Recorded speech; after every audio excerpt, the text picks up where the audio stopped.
ఏండి సంక్రాంతి పండుగ వచ్చేస్తుంది, మన చుట్టాలతో ఎక్కడికి వెళ్దామని ఆలోచిస్తున్నారు ఏంటండి బాబు? అయ్యి బాబు ఎక్కువ సించేకండి, మన రాజమండ్రి పాపకొండల ట్రిప్కి వచ్చేయండి బాబు.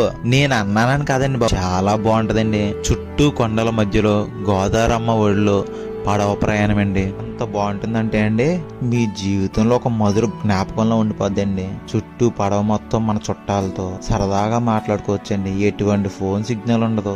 ఎంతకీ టికెట్ ధర ఎంత అనుకుంటున్నారు? మనిషికి 1250 రూపాయలండి. మన రాజమండ్రి పుష్కర్ ఘాట్ దగ్గర నుంచే పికప్ డ్రాప్ ఉంటుందండి.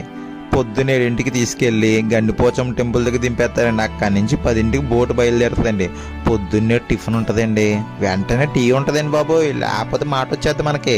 తర్వాత అలా వెళ్తూ ప్రయాణంలో మధ్యాహ్నం మంచి భోజనం పెడతారండి. అలా ఆడుతూ పాడుతూ జర్నీలో పేరెంటాలు పల్లి తీసుకెళ్లిపోతారండి. అక్కడ ఒక చిన్న టెంపుల్ ఉంటుందండి, దర్శనం చేసుకొని మళ్ళీ వెనక్కి వచ్చేస్తామండి. ఈవినింగ్ స్నాక్స్ టీ కూడా ఉంటుందండి బాబోయ్.